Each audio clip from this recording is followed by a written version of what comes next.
členskými štátmi Európskej únie. O čom sa má rokovať? A teraz budem veľmi opatrný, aby som neporušil povinnosti, ktoré mi vyplývajú z toho, že sme rokovali o vyhradenom materiáli. Bude sa rokovať o novej kvalite, novom rozsahu podpory Ukrajiny v nasledujúcom období. Ja by som dokonca si dovolil povedať, že zvolanie tejto porady, ale aj obsah téz, o ktorých máme rokovať, a ktoré boli predmetom utajeného rokovania Bezpečnostnej rady a vlády Slovenskej republiky, potvrdzujú, že na Ukrajine to ani zďaleka tak nejde, ako sa očakávalo.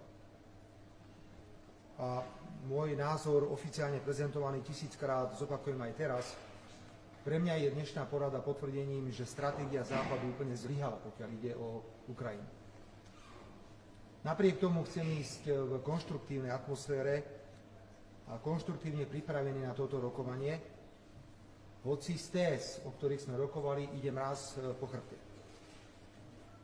Obmedzím sa iba na konštatovanie, že z týchto téz vyplýva, že viaceré členské štáty NATO a Európskej únie uvažujú, že na bilaterálnej báze pošlú na územie Ukrajiny svojich vojakov. Nemôžem ísť ďalej, nemôžem povedať, na aký účel a čo by tam mali robiť. My si robíme bezpečnostné vyhodnotenie takýchto návrhov a nemôžeme zabrániť individuálnym členským štátom Európskej únie alebo NATO, aby takúto bilaterálnu dohodu s Ukrajinou urobili. Rovnako však hovoríme, že sa nenaplní cieľ, ktorý sa od toho očakáva, že sa vytvorí nejaký tlak na prezidenta Ruskej federácie a na ruskú administratívu a že dôjde k nejakým ústupkom. Naopak my si myslíme, že takéto rozhodnutie je rozhodnutie, ktoré bude viesť k obrovskej eskalácii napätia. A my o tom hovoríme veľmi oprávnene, pretože zo Španielska konflikt na Ukrajine vyzerá inak ako zo Slovenska. Aj my, keď sa pozeráme na nejaký vojnový konflikt v Afrike, alebo sa pozeráme na to, čo sa deje v Gaze, máme pocit, že to je trošku ďaleko od nás.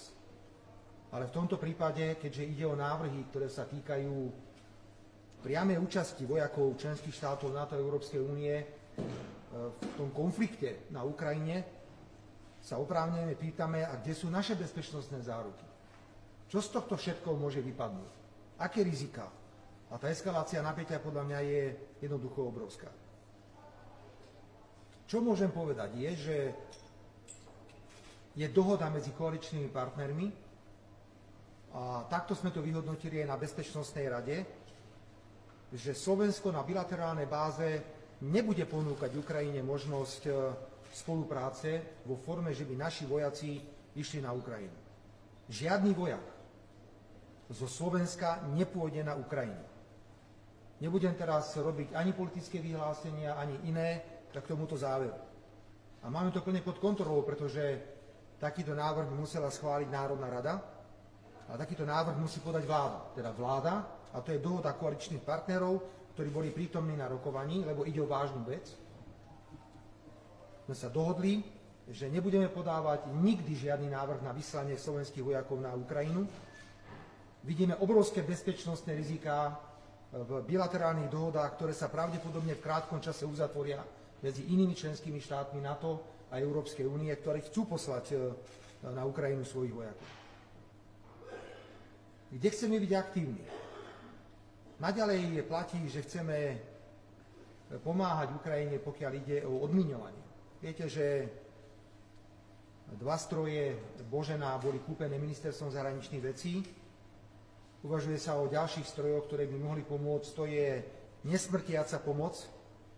Myslím si, že tieto stroje budú mimoriadne efektívne, predovšetkým, keď nastane nejaké prímerie. Mimochodom, ak hovorím o prímerí, pre nás je šokujúce, že sme dostali tézy na rokovanie lídrov celej Európskej únie a NATO a tam nie je jedno slovo mier. Tam nie je jedno slovo poďme rokovať. To je len vojna, vojna, vojna, vojna aj vojna. Môj názor na to poznáte, ja sa s takouto politikou nemôžem stotožniť, pretože vojenské riešenie to nemá, všetci to vedia. že na Ukrajine sa nedá problém vyriešiť vojenským spôsobom. Teda budeme pokračovať v pomoci, pokiaľ ide o odmiňovanie. Budeme pomáhať, pokiaľ ide aj o tréning ľudí tu na Slovensku, pretože máme špeciálne zručnosti, pokiaľ ide o odmiňovanie priestorov, ktoré sú pod vodou. Toto všetko vieme ponúknuť, ale na území Slovenskej republiky. Opakujem ešte raz, na území Slovenskej republiky.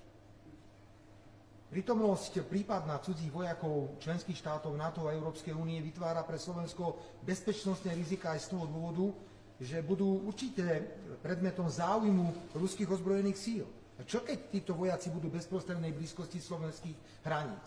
Ako budú naše záujmy chránené, keď tu nemáme žiadny systém protivzdušnej obrany? Všetky patrioty nám boli vzaté, máme tu málo výkonný taliansky systém na západe a máme 2 rýchlopálne kanóny darované Nemeckom na východnom Slovensku, ale to nie je protivzdušná obrana, ako bola garantovaná S-300. Nebudeme posielať žiadne zbranie, žiadne náboje.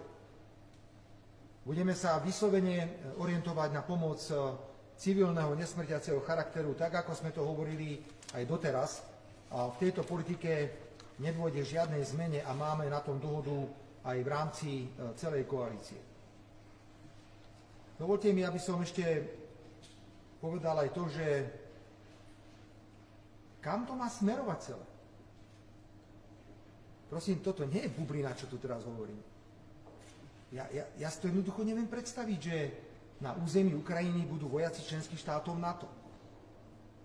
A nech tam robia čokoľvek. Ja viem, čo tam majú robiť, ale opakujem, to už je predmetom informácie, ktorá je vyhradená. Ja ju nebudem šíriť. Hoci si myslím, že pri tom obrovskom počte ľudí, ktorí dnes bude večer v Paríži, sa tieto informácie možno dostanú von, ale ja budem rešpektovať tento rozmer.